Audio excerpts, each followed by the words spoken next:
Hello friends, स्वागत है आपका डबराल कोचिंग क्लासेस में। और हम लोग यहाँ पे मॉडल पेपर को सॉल्व कर रहे हैं। 18 मॉडल पेपर हमने अभी तक कर लिए हैं, ठीक है।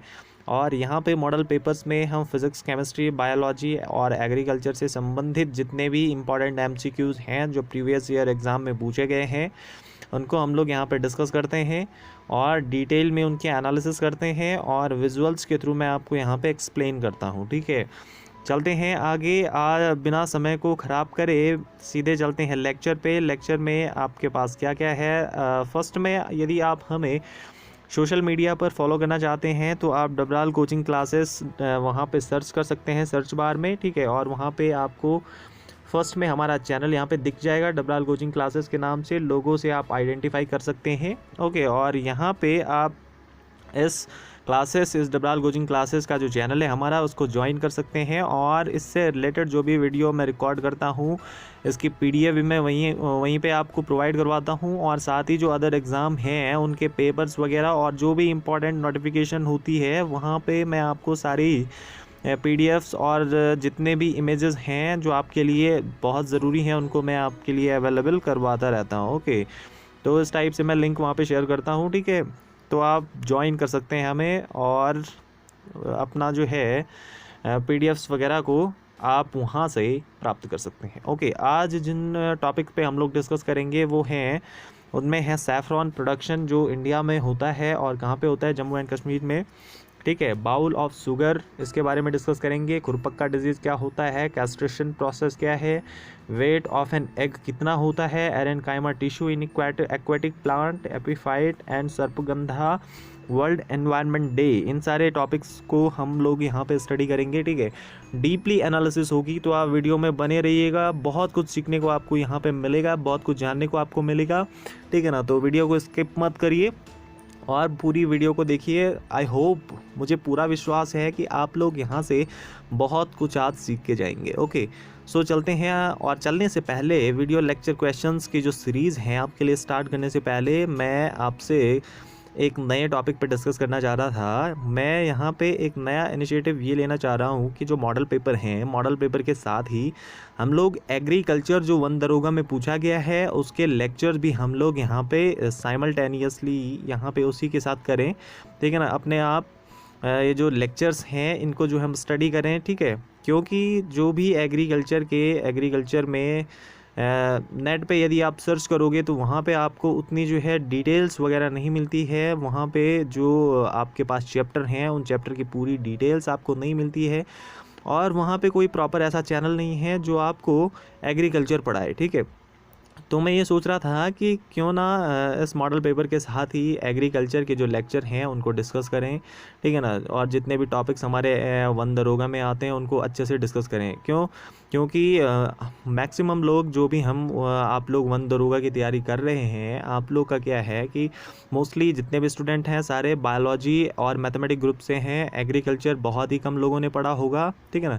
तो यहाँ पे एग्रीकल्चर की नॉलेज हमें उतनी है नहीं, किस टाइप के क्वेश्चन पूछे जाते हैं, ठीक है ना।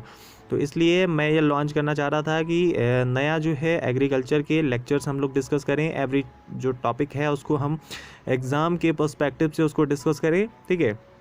सो यहाँ पे मैं आपकी राय लेना चाह रहा हूँ। यदि आप लोग एग्रीकल्चर में इंटरेस्टेड हो, एग्रीकल्चर के लेक्चर यदि आप पढ़ना चाहते हो तो आप मुझे कमेंट बॉक्स में येस टाइप करिए, बिल्कुल हम पढ़ना चाहते हैं, ओके। और आप ही के रिस्पांस के बेस पे मैं फिर आगे एक्शन लूँगा, ओके। सो वीडियो में अपना रिस्पांस आप ज़रूर दीजिए, ठीक है।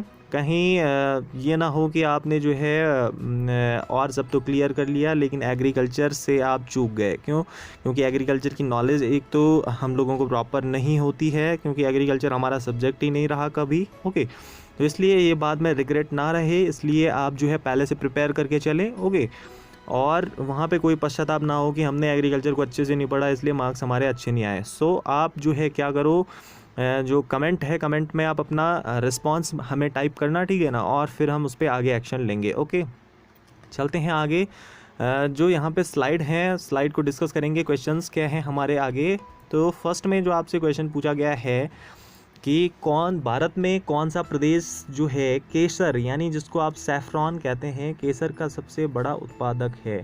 तो जो राइट आंसर है वो है जम्मू और कश्मीर, जो JNK रीजन है हमारा। पहले तो स्टेट था, लेकिन अब जो है इसको यूनियन टेरिटरी बना दिया गया है, UT बना दिया गया है इसको। और इसमें अब जो है जो प्रशासन चलता है वो सेंट्रल गवर्नमेंट का चलता है। ओके, और आप मुझे कमेंट में ये बताइए कि इस जो स्टेट था हमारा JNK, इसको यूनियन टेरिटरी कब बनाया गया। ओके, तो यहाँ पे देखिए कश्मीर, जो कश्मीर में प्रोडक्शन किया जाता है केसर का, इसको कश्मीर सैफ़रॉन के नाम से जाना जाता है। सैफ़रॉन केसर को कहते हैं इंग्लिश में, ठीक है ना। और वहाँ पे कहाँ पे कल्टीवेट किया जाता है, और which is cultivated and harvested in the Karewa. Karewa एक रीजन है, वहाँ पे कोई लोकल प्लेस होगा, Karewa highlands of Jammu and Kashmir पे ये कल्टीवेट किया जाता है। And has been given the geographical indication, और साथ ही जो कश्मीर में प्रोड्यूस किया जाने वाला सैफ़रॉन है उसको GI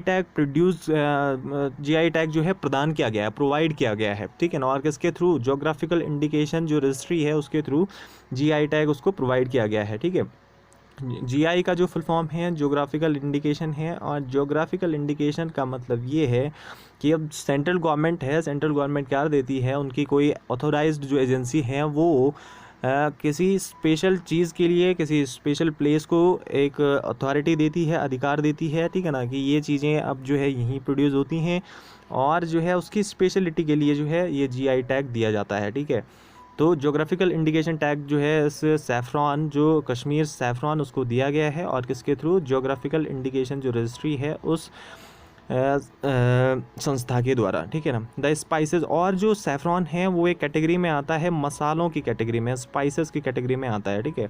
the spices is grown in some region of Kashmir, Kashmir में ग्रोन किया जाता है, इंक्लूडिंग पुलवामा, जहाँ पे बहुत सारे आतंकी हमले हुए इस बार 2019 में, बुडगाम में, और किश्तवाड़ में भी बहुत सारे होते रहते हैं। और किश्तवाड़ में जो आतंकी हमले तो होते ही रहते हैं यहाँ पे, लेकिन साथ ही यहाँ पे प्रोडक्शन किया जाता है सैफ़रॉन का, एंड श्रीनगर में भी सैफ़रॉन का प्रोडक्शन किया जाता है। तो मेनली आपको यही ध्यान रखना है कि कहाँ पे किया जाता है, ये सारी चीज़ें उतनी इंपॉर्टेंट नहीं हैं। ये है GI टैग दिया गया है इसको, और जो है कश्मीर केसर के नाम से जो है प्रोडक्शन किया जाता है कश्मीर में इसका। ओके, चलते हैं नेक्स्ट क्वेश्चन पे, आपको समझ में आ गया होगा। नेक्स्ट क्वेश्चन में आपसे पूछ रहा है कि कौन सा देश विश्व का चीनी का प्याला कहा जाता है, ठीक है ना, जिसको बाउल ऑफ शुगर कहा जाता है, वो कौन सा कंट्री है वर्ल्ड का, ठीक है।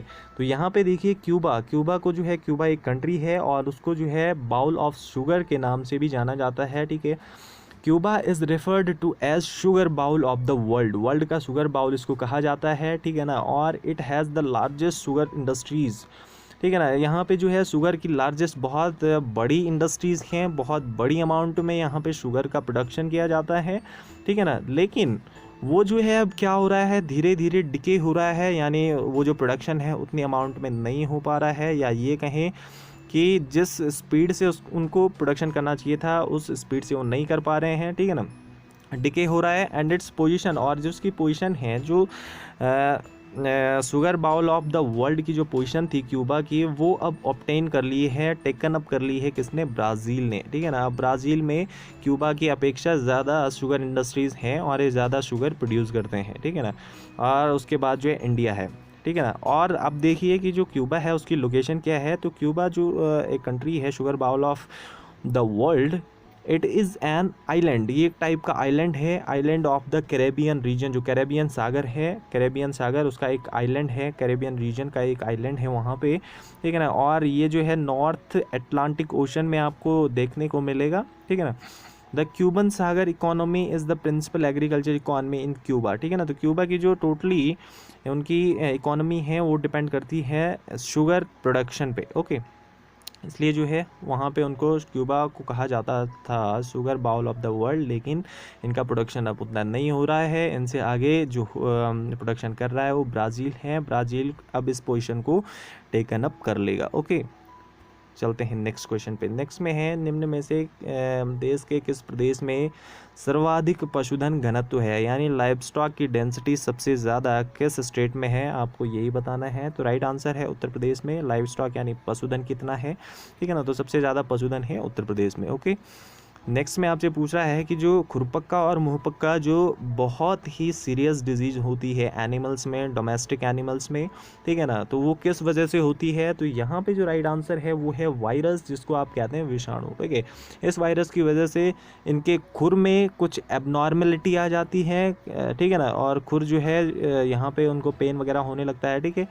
और इस टाइप की जो है सिम्टम्स यहाँ पे नज़र आते हैं, इस टाइप की अपीयरेंस होती है यदि किसी एनिमल को क्या हो जाए, खुरपक्का हो जाए, ठीक है ना। मुंह पक्का में भी होता क्या है, देखिए आगे जो स्लाइड है कि इस रोग के आने पर इसके सिम्टम्स देखिए। इस रोग के आने पर पशु को तेज बुखार आता है, ठीक है ना, हाई फीवर उसको आ जाता है, और बीमार पशु के मुंह, मसूड़े और जीभ के ऊपर नीचे ओंठ के अंदर का जो भाग और खुरों के बीच में जगह जगह छोटे छोटे दाने से उभर आते हैं, और फिर धीरे धीरे ये दाने आपस में मिलकर बड़ा छाला बना लेते हैं। तो मेनली यहाँ पे जो माउथ का रीजन है और जो उनके पैर और खुर वाला रीजन है, वहाँ पे छाले पड़ने की वजह से जो है ये चल नहीं पाते हैं, इनको बहुत प्रॉब्लम होती है, और ये वायरस की वजह से होने वाला डिजीज़ है खुरपक्का और मुंहपक्का डिजीज़, ठीक है। इस टाइप से उनकी हालत हो जाती है जब ये वायरस उनको अटैक करता है, ठीक है। चलते हैं नेक्स्ट पे। नेक्स्ट में है कि भैंस के गर्भावस्था यानी गर्भकाल के दिन कितने होते हैं। तो गर्भावस्था के जो इनके दिन होते हैं वो होते हैं, ध्यान रखिएगा, ये होते हैं 281 to 334 डेज़ का, ठीक है ना। 334 डेज़ के बीच में इसकी रेंज है, ठीक है ना। और 281 से 334 डेज़ के अंदर आपको यहाँ पे केवल एक ही ऑप्शन मिलेगा, 310 डेज़, ठीक है। तो राइट ऑप्शन है 310 दिन। नेक्स्ट पे चलते हैं। नेक्स्ट है बकरी की यौनावस्था की।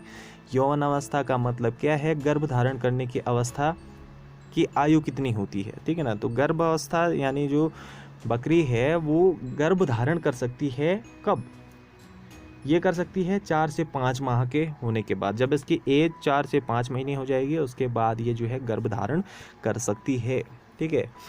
गाय के बछड़े की बधियाकरण की आयु क्या है, ठीक है। बधियाकरण को इंग्लिश में कहा जाता है कास्ट्रेशन, ओके। कास्ट्रेशन एक ऐसी प्रोसेस होती है कि जो बछड़ा होता है यानी जो बैल होता है, बैल की जो सेक्सुअल जो उसकी क्या होती है, सेक्सुअल जो आप कह सकते हैं सेक्सुअलिटी को ख़त्म करने के लिए क्या किया जाता है, कुछ सर्जिकल यहाँ पे ऑपरेशन किए जाते हैं बैल के, ठीक है ना। जिसके बाद जो है ये जो बैल हैं, जो बछड़े हैं, ये क्या नहीं कर पाते, ये जो है नई ब्रीड को ये क्रिएट नहीं कर पाएंगे, ठीक है ना, ये फर्टिलाइजेशन नहीं कर पाएंगे, तो उसको कहा जाता है कास्ट्रेशन, ठीक है। तो कास्ट्रेशन क्या है, कास्ट्रेशन ऑफ बुल यानी मेल्स की ये होती है, ठीक है ना। कास्ट्रेशन ऑफ बुल यानी male calf is the process of removal और डिस्ट्रक्शन ऑफ द टेस्टिकल्स। जो टेस्टिस हैं जहाँ से स्पर्म्स का प्रोडक्शन होता है, उस जो टेस्टिकल रीजन है उसको डिस्ट्रक्ट किया जाता है, रिमूव किया जाता है, ठीक है ना, ताकि वहाँ से स्पर्म्स की प्रोडक्शन ना हो। स्पर्म्स की प्रोडक्शन यदि नहीं होगी तो फिर ये बैल क्या नहीं कर सकते, आगे जो है रिप्रोडक्शन किसी के साथ नहीं कर सकते, ठीक है ना। तो इससे ये जो एज होती है, ये जो कास्ट्रेशन पीरियड होता है, ये होता है 1 ईयर के बाद आप इसको कर सकते हैं। जब बछड़ा 1 साल का हो जाएगा उसके बाद आप उसका कास्ट्रेशन कर सकते हैं, ठीक है। कास्ट्रेशन की प्रोसेस में क्या होता है, इस टाइप का एक इक्विपमेंट होता है जिसके थ्रू क्या किया जाता है, ये जो स्पर्मेटिक कॉर्ड्स हैं जिनके थ्रू जो टेस्टिस हैं, टेस्टिस से स्पर्म्स आगे पहुंचता है, ठीक है ना, इन्हीं के बीच में जो है इनको कट कर दिया जाता है, इनमें ब्लॉक क्रिएट किया जाता है, ब्लॉक, ठीक है ना, ताकि जो है स्पर्म्स यहाँ से आगे प्रोड्यूस ना हो और पेनिस के थ्रू वो जो है बाहर स्क्लन उनका ना हो, ठीक है ना। इसलिए यहाँ पे कास्ट्रेशन किया जाता है, ओके, समझ में आ गया।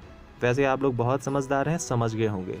नेक्स्ट चलते हैं कि गाय भैंस के ऋतु चक्रों के औसत दिनों की अवधि होती है, तो कितनी होती है, यहाँ पे 21 डेज़ होती है ये, ठीक है ना। Average period of heat cycle of cows and buffaloes, ये होती है 21 डेज़ की, ठीक है। ध्यान में रखिएगा, पशुधन प्रसार अधिकारी वालों के लिए बहुत इंपॉर्टेंट है ये, okay.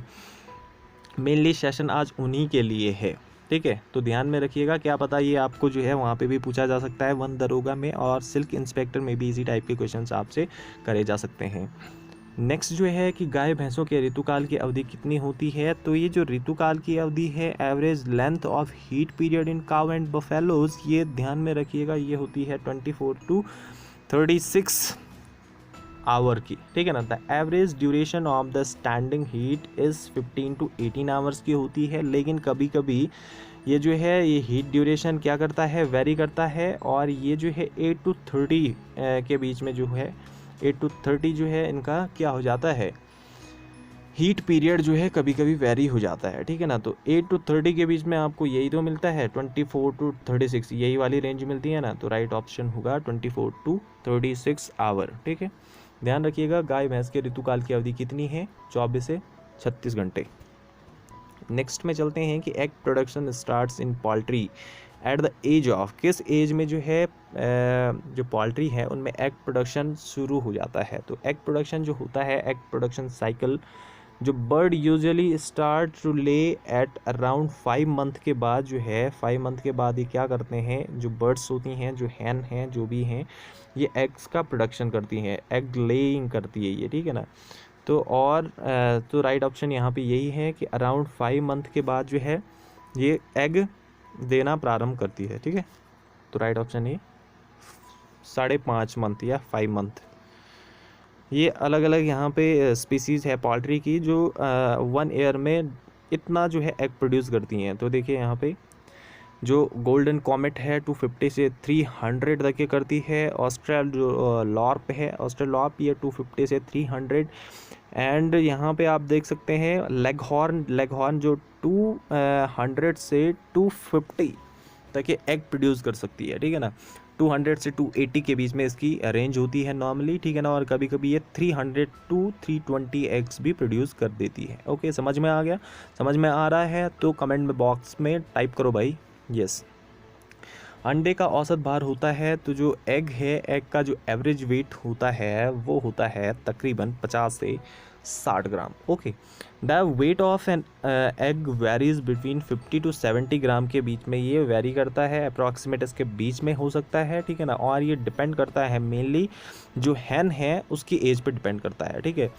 And to a lesser extent on its genotype and egg white, ठीक है ना। जैसे जैसे क्या होगा, जो हैन है, हैन की जो एज बढ़ेगी, जैसे जैसे उसकी एज बढ़ेगी वैसे वैसे वो जो एग है उसका साइज़ भी बढ़ेगा और उसकी जो है जो वेट है वो भी इंक्रीज़ होगा, ठीक है ना। तो हैन के साइज़ जब इंक्रीज़ होता है तो उसका जो है जो एग है, एग का साइज़ भी इंक्रीज़ होता है, उसका वेट भी इंक्रीज़ होता है। तो डिपेंड करता है ये हैन के एज पे, मुर्गी के उसकी उम्र कितनी है, उसकी एज कितनी है, ठीक है।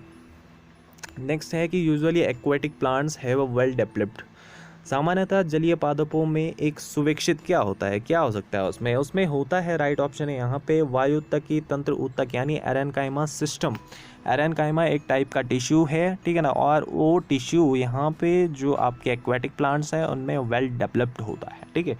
अब देखिए एरेनकाइमा क्या है। Aerenchyma is a spongy tissue, जैसे आप यहाँ पे देख सकते हैं जैसे स्पॉन्ज होता है ना, उसी टाइप का ये टिश्यू है, स्पॉन्जी टिश्यू है ये।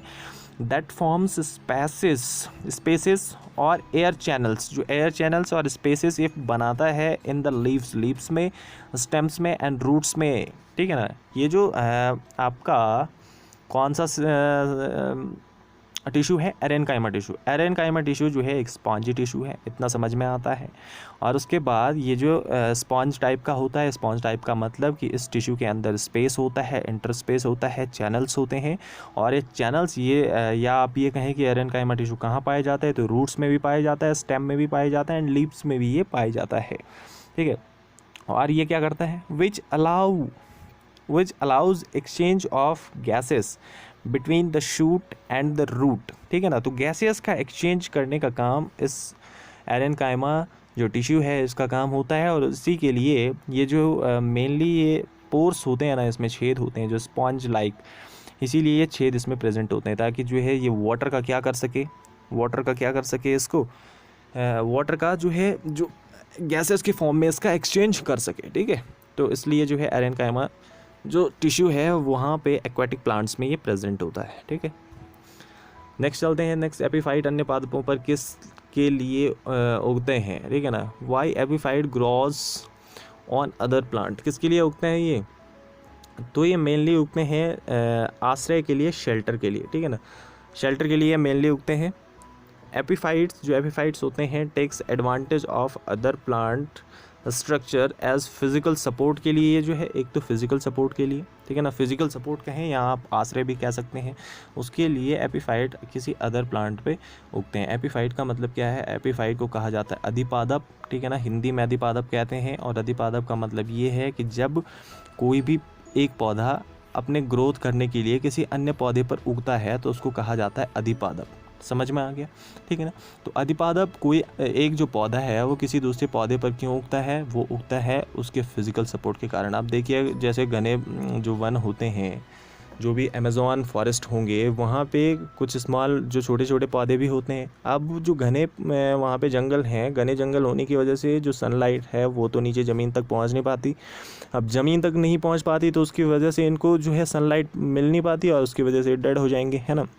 तो इनके लिए गॉड ने एक, आप कह सकते हैं कि एक सिस्टम दे रखा है। ये क्या करते हैं, किसी दूसरे प्लांट पर चढ़कर उसमें ग्रो करते हैं और फिर जो है बहुत प्लांट पे चढ़ते चढ़ते ये बहुत हाइट पे चले जाते हैं और फिर इनको जो है वहाँ से सोलर एनर्जी जो है ये ऑब्टेन करते हैं, ठीक है।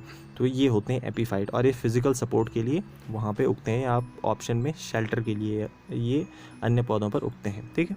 चलते हैं नेक्स्ट पे। नेक्स्ट में है which plants roots are use to cure mental disorder. Mental disorder के लिए किसका यूज़ किया जाता है? तो यहाँ पे राइट ऑप्शन है सर्पगंधा का यूज़ किया जाता है मेंटल डिसऑर्डर को ठीक करने के लिए। The root of sarpagandha is used to reduce agitation. जो एजिटेशन है उसको रिड्यूस करने के लिए, इंसोम्निया जो एक नींद की बीमारी है उसको ठीक करने के लिए, एंड इंड्यूस सेडेशन को इंड्यूस करने के लिए इसका यूज़ किया जाता है सर्पगंधा की रूट का। It has been used in the past for a large range of psychiatric disorder, ठीक है ना। दिमागी जो भी मेंटल डिसऑर्डर्स होते हैं उनको ठीक करने के लिए सर्पगंधा का यूज़ किया जाता है। सर्पगंधा का जो साइंटिफिक नेम है वो है राउल्फिया सर्पेंटाइना। राउल्फिया सर्पेंटाइना जो है इसका साइंटिफिक नेम है और इसको कहा जाता है इंडियन स्नैक रूट के नाम से भी जाना जाता है इसको, और डेविल पेपर के नाम से भी इसको जाना जाता है, ठीक है। और ये जो है एपोसाइनेसी फैमिली का एक मेंबर है, ठीक है। और इसका जो है नेटिव प्लेस कहाँ है? इंडियन सब कॉन्टिनेंट एंड ईस्ट एशिया में जो है इसका नेटिव प्लेस है। समझ में आ गया। चलिए नेक्स्ट चलते हैं। नेक्स्ट में क्या था कि world environment day is celebrated, कब मनाया जाता है वर्ल्ड एनवायरनमेंट डे? तो ये 5 जून को सेलिब्रेट किया जाता है, ठीक है। और एवरी ईयर इसको सेलिब्रेट किया जाता है, ठीक है। और इसका ये है मेन एम कि पर्यावरण को कैसे हम बचाएं, ठीक है ना। जो एनवायरनमेंट है उसको हम कैसे बैलेंस रखें, ये इसकी मेन थीम होती है, ठीक है। इसलिए 5 जून को वर्ल्ड पर्यावरण दिवस या विश्व पर्यावरण दिवस मनाया जाता है, ठीक है ना। WED is celebrated on June every year and is the United Nations principal vehicle for encouraging awareness and action of protection of the environment. Environment के संबंध में, एनवायरनमेंट को बचाने के लिए और उसको और अधिक, पर्यावरण को और अधिक सुदृढ़ बनाने के लिए जो जागरूकता है, अवेयरनेस है, वो फैलाता है। वो फैलाने का जो है इसकी थीम होती है, उसका ऑब्जेक्टिव होता है किसको मनाने का? विश्व पर्यावरण दिवस को मनाने का। नेक्स्ट है वो coin the term ecosystem. Ecosystem का जो टर्म है वो किसने कॉइन किया था, किसने बताया था ये? तो यहाँ पे जो राइट आंसर है वो है क्या? सर आर्थर जी टांसले। टांसले ने फर्स्ट में इकोसिस्टम का जो टर्म है ये दिया था, ठीक है। और ये कब दिया था? 1935 में। ओके, ये समझ में आ गया। अच्छा, इकोसिस्टम क्या होता है, इकोसिस्टम क्या बला है ये? तो an ecosystem is a community, एक टाइप का समुदाय है, एक टाइप की कम्युनिटी है ऑफ लिविंग ऑर्गेनिज्म, जो लिविंग है उनकी कम्युनिटी है, और interacting with each others and their non living environment. तो इकोसिस्टम मेनली लिविंग ऑर्गेनिज्म और नॉन लिविंग ऑर्गेनिज्म का एक सिस्टम है, जिसमें लिविंग ऑर्गेनिज्म जो नॉन लिविंग क्या कह सकते हैं, नॉन लिविंग फैक्टर हैं, उनके साथ कैसे जुड़े हुए हैं उसकी हम स्टडी करते हैं, ठीक है। जैसे जो एक एनिमल है उसके लिए प्लांट किस टाइप से इम्पोर्टेंस प्ले करते हैं, ठीक है ना। उसके लिए सॉइल कितनी इंपॉर्टेंट है। नॉन लिविंग फैक्टर के अंदर सॉइल आती है, सनलाइट आती है, ठीक है ना। सनलाइट का जो है किसी एनिमल से क्या रिलेशन है, सॉइल का एनिमल से क्या रिलेशन है, तो इन सारी चीज़ों की, वाटर का क्या रिलेशन है, इन सारी चीज़ों की स्टडी हम कहाँ पे करते हैं? इकोसिस्टम के अंदर करते हैं, ठीक है ना। तो इकोसिस्टम क्या है? एक इंटरेक्शन की स्टडी करते हैं हम। किसके इंटरेक्शन की स्टडी? लिविंग ऑर्गेनिज्म और जो नॉन लिविंग जो फैक्टर्स हैं, नॉन लिविंग जो थिंग्स हैं, उनके बीच में क्या इंटरेक्शन है उसकी स्टडी हम हम इकोसिस्टम के अंदर करते हैं, ठीक है ना। What makes up an ecosystem? All living things. Living things के अंदर हम क्या रखते हैं? प्लांट्स को रखते हैं, एनिमल एंड बैक्टीरिया को रखते हैं। और जो नॉन लिविंग थिंग्स हैं उसके अंदर हम सन को रखते हैं, रॉक्स को रखते हैं, सॉइल को रखते हैं, वाटर को रखते हैं, ठीक है ना। तो ये सारी चीज़ें, जैसे यहाँ पे एक शॉर्ट इमेज में आपको दिखा रखा है, इस टाइप का एक इकोसिस्टम है कि यहाँ वाटर है, ये कोई एनिमल है, ये कोई ग्रास वगैरह है, ठीक है ना। तो इस टाइप से इकोसिस्टम आप समझ सकते हैं कि विटामिन सी में कौन सा एस्कॉर्बिक एसिड होता है। निम्न में से कौन सा एस्कॉर्बिक एसिड है? माफ़ करिए, यहाँ पे थोड़ा गलती हो जाती है, ठीक है ना, जल्दीबाजी में, ठीक है, नहीं तो वीडियो बहुत ज़्यादा लंबा हो जाएगा, आप लोग देखेंगे नहीं फिर, ठीक है ना। इसलिए मुझे क्या करना पड़ता है, शॉर्ट में आपको डिटेल यानी जो है कम गागर में सागर भरने वाला काम करना पड़ता है मुझे, समझ रहे हैं ना आप। तो इसलिए यहाँ पे थोड़ा कभी गलती हो जाती है, माफ़ करो, ठीक है।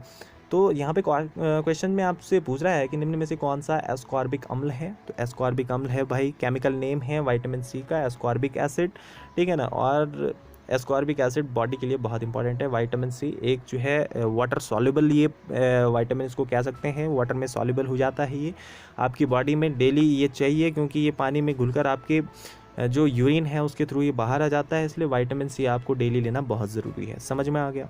चलते हैं नेक्स्ट पे। नेक्स्ट में कुछ नहीं है। सो मैंने आपको क्या बताया था पहले कि आप मुझे बताना है कि क्या आप एग्रीकल्चर के जो चैप्टर हैं उसको पढ़ना चाहते हैं डिटेल में, ठीक है ना। और अपना कमेंट आप मुझे ज़रूर बताएंगे, ठीक है ना, जो अपना जो रिस्पांस है उसको कमेंट बॉक्स में बताएंगे, ओके। और आप ही के एक्शन पे मैं फिर आगे रिएक्शन दूंगा, ठीक है ना। जो एग्रीकल्चर है उसको शुरू करने का जो आप कह सकते हैं क्या कि जो भी स्टेप्स आगे लिए जाएंगे वो आप ही के रिस्पांस पे होंगे, ठीक है ना। सो यहाँ पे आप वीडियो को क्या करोगे, लाइक करोगे, शेयर करोगे, सब्सक्राइब करोगे। और भाई आपको सब्सक्राइबर्स भी बढ़ाने हैं, इसलिए आपको शेयर भी करना पड़ेगा, क्योंकि सारा दारोमदार आप ही पे है, ठीक है ना।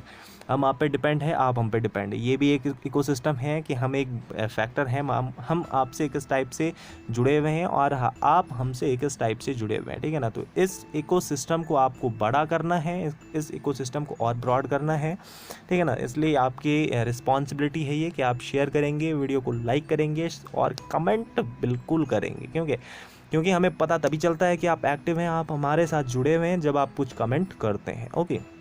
So thank you very much, thanks a lot, have a nice day, God bless you all.